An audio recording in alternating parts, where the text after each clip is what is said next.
ነገሮች ስትይ ምን አሳለፍሽ? ያው እንደ መጀመሪያ ለመታወቅ ብዙ ነገሮች እናደርግ የለም እኛም ከስር ነው እና ደግሞ እናቴ ሁሌ አነሳስሽን አትርሺ ማለት እንደዚህ ለመድረስ ብዙ ትልቅ ማለት ሰው አፍ ውስጥም ይሁን ብዙ ነገሮችን ለማድረግ የተነሳበትን አትርሺ ትለኛለች ሁሌ እና ያው የተነሳነበትን አለመርሳት ነው ብዬ የማስበው እኔም ስነሳ ልክ እንደማንኛውም ቀበሌ ውስጥ ነው እየሰራን ምናምን ወደዚህ የመጣሁት የቀበሌ ኪነት መጀመሪያ እዛ ነው ተሰጦ እንዳለሽ የታወቀው እንዴት በትምህርት ቤት ውስጥም ያው ያዘፍኑኛል ምናምን ነገር አስተማሪዎች እሺ ተዛ በቡድን ሆነን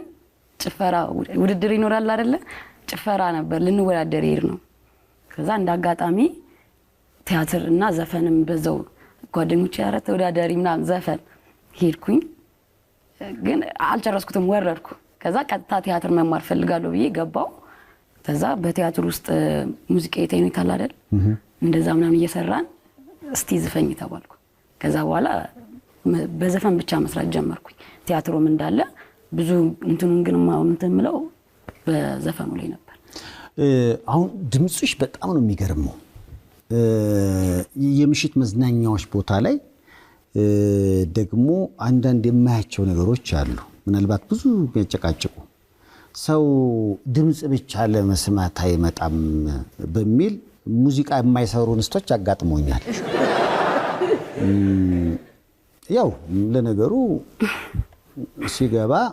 ሁሉም ቢዘፍን እንትኑ ስለሚሞላው ብዙ ጊዜ አቤት እንትና እኮ ወይ አቤት እንትና አቤት ድምጿ ምናምን ነገር የሚለው ሰውዬ በቀን ቢሰማው ችግር ሊፈጠር ይችላል አንቺን በቀን ሰምተንሻል እንዴት ነው በቀን እሷ የምሽት መዝናኛ ቦታዎች ላይ አሁን የሚቀርቡልሽን ጥያቄዎች ብዙ ጊዜ ፈልግም ታያለሽና ከምን አንፃር ነው እኔ እንጃ ማለት እንደዚህ ብዙ ጊዜ አቤት ምሽት ምናምን አይፈቀድልኝም ከናትሽ ጋር ምትሆኑ ኧረ ተይ